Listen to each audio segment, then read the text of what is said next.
Today is April 23rd. I'm Serena, and welcome to the Seven Streams Bible Reading Method. Today we are in the World Stream, back up top at the top of the world.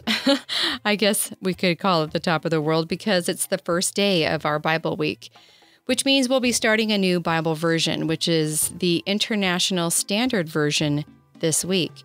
And we still have not repeated any of the versions thus far this year. What makes the International Version unique is that they compared the Dead Sea Scrolls with the Masoretic text. And so, anyway, they did a little bit more research. None of it is based on English translations, but the original text, and then compared with which was found this century, or this last century. So, and it's a combination. It's not meant to be overly literal, and it's not overly equivalent. So it's a combination, kind of a middle-of-the-road translation. So I'm looking forward to trying this version this week. And we are in the book of Exodus, chapters 12 through 14. We completed all the plagues except for one last week. And so now the biggie. We've saved the biggie for this week. Exodus chapter 12. The Lord told Moses and Aaron in the land of Egypt, "This month will mark the beginning of months for you. It will be the first month of the year for you. Tell the entire congregation of Israel. On the 10th of this month, they're each to take a lamb for themselves according to their ancestors' households, one lamb for each household. If a household is too small for a lamb, then it and its closest neighbor are to obtain one based on the number of individuals, dividing the lamb based on what each person can eat. Your lamb is to be a year-old male, without blemish. You may take it from the sheep or from the goats. It is to remain under your care until the 14th day of this month. And then the entire assembly of the congregation of Israel is to slaughter it at twilight. They're to take some of the blood and put it on the 2 doorposts and on the lintel of the houses where they eat the lamb. That very night, they're to eat the meat, roasted over the fire, with unleavened bread and bitter herbs. Don't eat any of it raw or boiled in water. Instead, roast it over the fire with its head, legs, and internal organs. Do not leave any of it until morning, and whatever does remain of it until morning, you are to burn in the fire. This is how you are to eat it, with your cloak tucked into your belt, your sandals on your feet, and your staff in your hand. You are to eat it hurriedly. It's the Lord's Passover. I'll pass through the land of Egypt that night and strike every firstborn in the land of Egypt, both people and animals. I'll execute judgments on all the gods of Egypt. I am the Lord. The blood will be a sign for you on the houses where you are. I'll see the blood and pass over you. There will be no plague to destroy you when I strike the land of Egypt. This day is to be a memorial for you, and you are to celebrate it as a festival to the Lord. You are to celebrate it as a perpetual ordinance from generation to generation. You are to eat unleavened bread for 7 days. On the first day, be sure to remove all the leaven from your houses, because any person who eats anything leavened from the first day until the 7th will be cut off from Israel. Also, on the first day you're to hold a holy assembly, and on the 7th day you're to hold a holy assembly. No work is to be done during those days, except for preparing what is to be eaten by each person.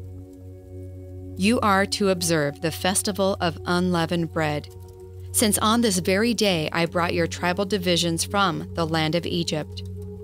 You are to observe this day from generation to generation as a perpetual ordinance. In the first month, from the evening of the 14th day of the month until the evening of the 21st day of the month, you are to eat unleavened bread. For 7 days, leaven is not to be found in your houses. Indeed, any person who eats anything leavened is to be cut off from the congregation of Israel, whether an alien or a native of the land. You are not to eat what is leavened. You are to eat unleavened bread in all your settlements."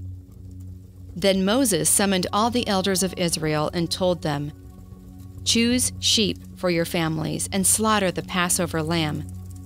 Take a bundle of hyssop and dip it in the blood that is in the basin, and apply some of the blood in the basin to the lintel and the 2 doorposts.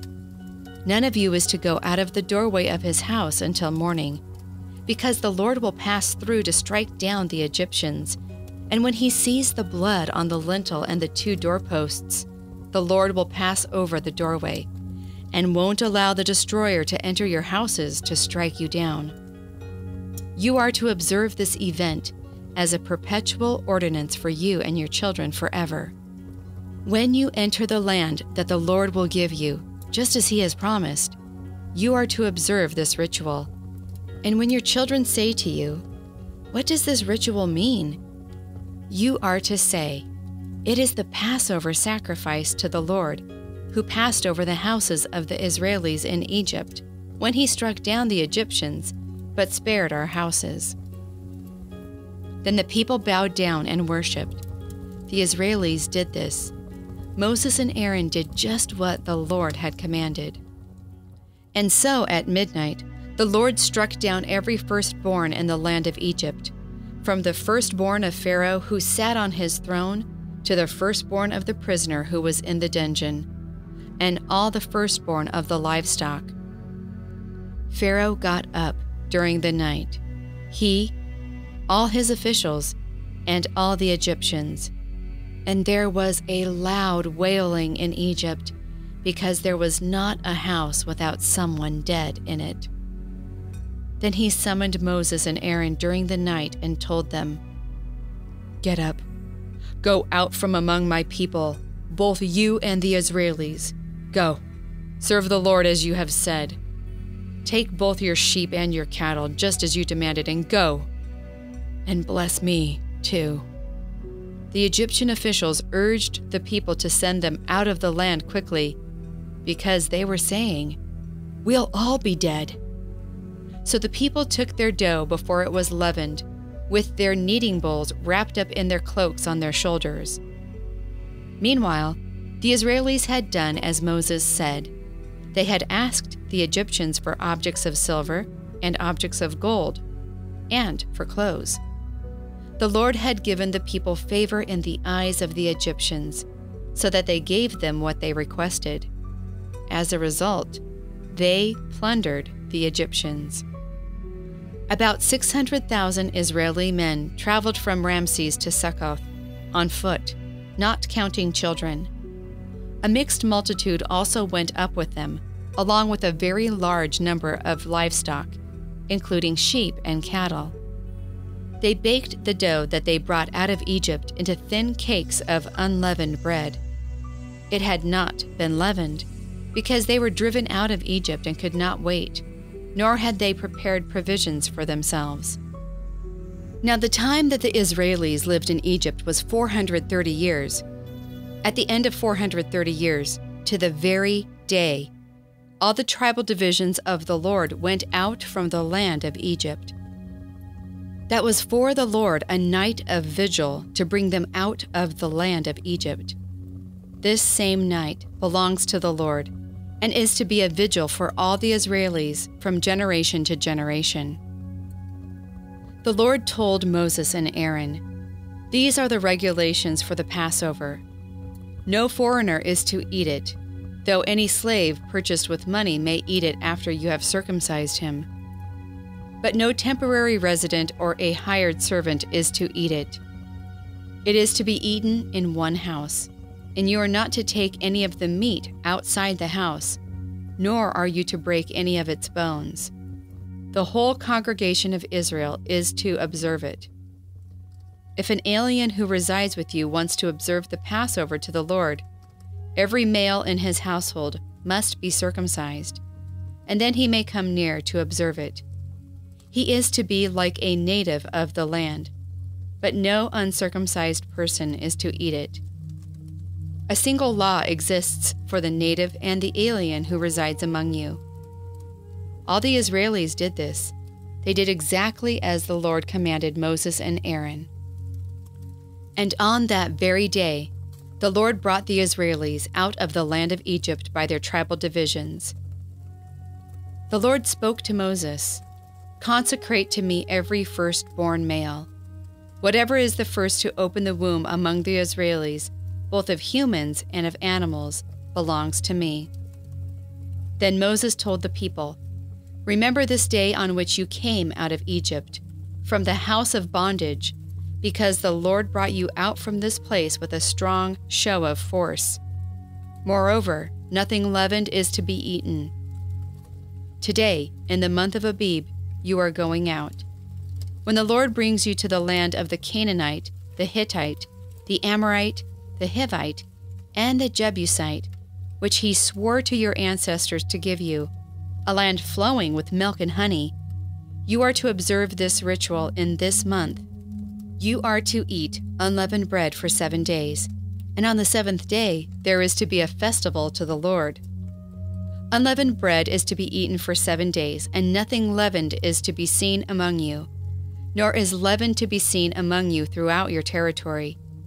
And you are to tell your child on that day, 'This is because of what the Lord did for me when I came out of Egypt.' It is to be a sign for you on your hand and a reminder on your forehead, so that you may speak about the instruction of the Lord. For the Lord brought you out of Egypt with a strong show of force. You are to keep this ordinance at its appointed time from year to year. When the Lord brings you to the land of the Canaanite and gives it to you, just as he promised you and your ancestors, you are to dedicate to the Lord everything that first opens the womb. All the firstborn males of your livestock belong to the Lord. You are to redeem every firstborn donkey with a lamb, and if you don't redeem it, you are to break its neck. You are to redeem every firstborn among your sons. Then when your child asks you in the future, 'What is this?' you are to say to him, 'The Lord brought us out of Egypt, from the house of bondage with a strong show of force. And when Pharaoh stubbornly refused to let us go, the Lord killed every firstborn in the land of Egypt, from the firstborn of humans to the firstborn of animals. Therefore I sacrifice to the Lord every male that first opens the womb, but I redeem every firstborn of my sons.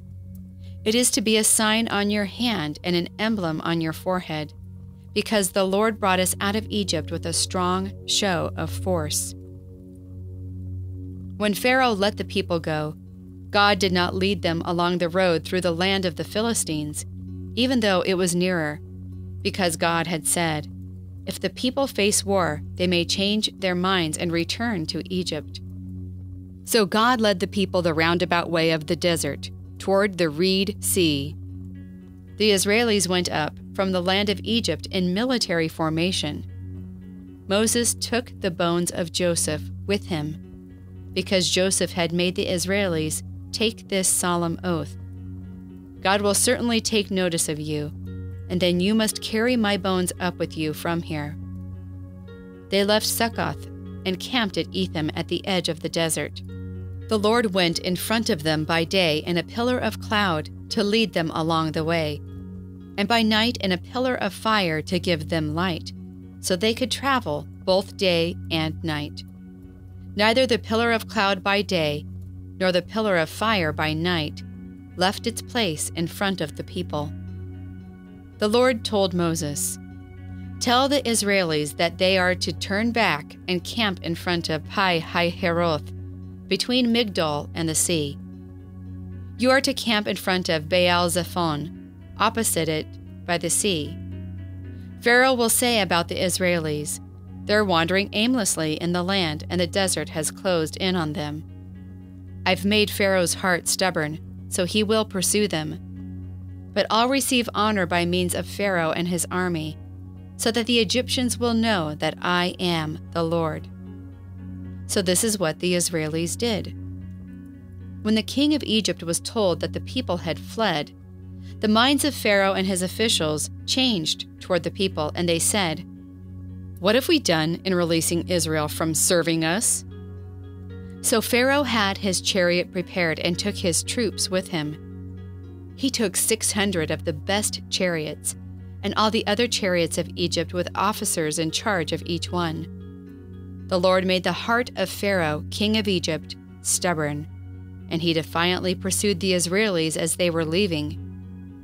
The Egyptians pursued them, all the chariot horses of Pharaoh, along with his horsemen and army, and they overtook them camped by the sea, near Pi-hahiroth, in front of Baal-zephon. As Pharaoh approached, the Israelis looked up, and there were the Egyptians bearing down on them. Extremely frightened, the Israelis cried out to the Lord. They also told Moses, "Was it because there was no graves in Egypt that you took us out to die in the desert? What have you done to us by bringing us out of Egypt? Is this not what we told you in Egypt when we said, 'Leave us alone, and let us serve the Egyptians'? Indeed, it would have been better for us to serve the Egyptians than to die in the desert." Moses told the people, "Don't be afraid. Stand still and watch how the Lord will deliver you today, because you will never again see the Egyptians whom you're looking at today. The Lord will fight for you while you keep still." Then the Lord told Moses, "Why are you crying out to me? Tell the Israelis to move out. You are to raise your staff, stretch out your hand over the sea and divide it, so that the Israelis may go into the middle of the sea on dry land. Even now I am hardening the heart of the Egyptians, so they'll go after the Israelis. Then I'll receive honor by means of Pharaoh and all his army, his chariots, and his horsemen. Then the Egyptians will know that I am the Lord when I receive honor by means of Pharaoh, his chariots, and his horsemen." Then the angel of God, who was going in front of the camp of Israel, moved behind them. The pillar of cloud also moved from in front of them and stood behind them, coming between the camp of the Egyptians and the camp of Israel. The cloud remained there even in the darkness, illuminating the night, so that the one side did not come near the other all night. Then Moses stretched out his hand over the sea, and the Lord caused the water to retreat by a strong east wind all night, turning the sea into dry land. As the waters were divided, the Israelis went into the middle of the sea on dry land, and the waters formed a wall for them on their right and on their left. The Egyptians pursued all the horses of Pharaoh, his chariots, and his horsemen, and they went into the middle of the sea after them. In the morning watch, the Lord looked down on the Egyptian camp through the pillar of fire and cloud, and he threw the Egyptian camp into confusion. He made the wheels of their chariots wobble, so that they drove them with difficulty. The Egyptians said, "Let's flee from Israel, because the Lord is fighting for them and against us." Then the Lord told Moses, "Stretch out your hand over the sea, and the water will come back over the Egyptians, over their chariots, and over their horsemen." Moses stretched out his hand over the sea, and the water returned to its normal depth at daybreak. The Egyptians tried to retreat in front of the advancing water, but the Lord destroyed the Egyptians in the middle of the sea. The water returned, covering the chariots and the horsemen of Pharaoh's entire army that had pursued the Israelis into the sea. Not a single one of them remained. But the Israelis walked through the middle of the sea on dry land, and the water stood like a wall for them on their right and on their left. On that day, the Lord delivered Israel from the hand of the Egyptians, and Israel saw the Egyptians dead along the seashore. When Israel saw the great force by which the Lord had acted against the Egyptians, the people feared the Lord, and they believed the Lord and Moses, his servant.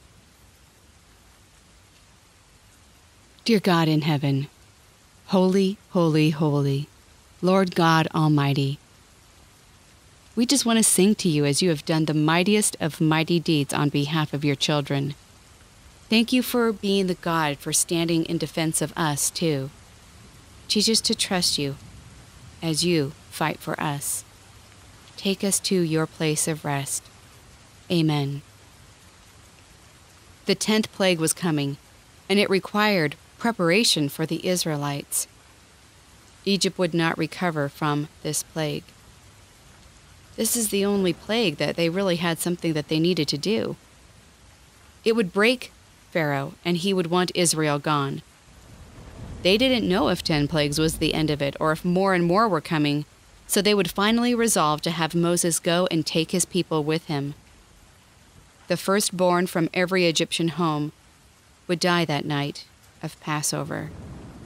The details are explained, and the Israelis follow them to a T. Compliance is deathly important here. Sacrificing a perfect lamb, putting blood over the doorposts and lintel of each home, the unleavened bread. There's so much intriguing symbolism of a Savior who would be coming some 14 centuries later. The Lord went through Egypt at midnight, struck all firstborn dead, including animals, and the grief was unbearable. It had been roughly a year from the first plague of blood to this final one. The Israelis were ordered, by a grieving and horrified Pharaoh, to go and do their worship as they please. The parting gifts sent them away with immense wealth. It got the nation of Israel off to a good financial start, to say the least. They left, and the Exodus had begun. The Passover had been eternally instituted for the Jews. Egyptian slavery years were behind them. 430 years had passed since their arrival. 70 went down there, and now millions were leaving. What a sight! The greatest event of the ancient world was in process. In chapter 13, the Passover was then established for all time. The consecrating of the firstborn was ordered. A little easier to be on God's side and not have the death of the firstborn, isn't it? The dedication of the firstborn would never change for them. The festival of unleavened bread is established. God even changed their calendar. This was such an important matter. All these matters are so that they would remember what God had done. We take communion as often as we do today. Why? So we would remember Jesus' body given for us, the sacrificial lamb. Jesus is making reference to all of this in a Passover Seder. The march out of Egypt had begun, and God guided them precisely where they needed to go. Joseph's bones were brought along with them as Joseph had ordered in Genesis 50:25, 400 years prior. Chapter 14. God gave Moses some epochal advice that explains Moses' calm and direct leadership during this Hurricane Level 5 historical event. Pharaoh changes his tune again, and the whole army launches to go after the Israelis and retrieve them. As they draw close, the fear in the hearts of the newly freed slaves is beyond frightening. They are freaking out, plain and simple. Moses' word at this juncture is the best of the best. The Lord will fight for you while you keep still. The pillars of cloud and fire commence and would be their guide for 40 years. The fire defense of the Israelis that God put forth is awesome as he parts the waters of the Red Sea. The Israelis pass through the sea, the Egyptians drown. The departure from Egypt is complete. A nation is bewildered and filled with tremendous respect for Moses and a holy fear of the Lord. Well, that's something you don't see every day. 7streamsmethod.com is the home port for this podcast. Tomorrow we'll transition to the Nation Stream and to the book of 2 Samuel, starting a new book this week. Know that nothing can separate you from the love of God. Until tomorrow, I'm Serena, sailing with you down the 7 streams.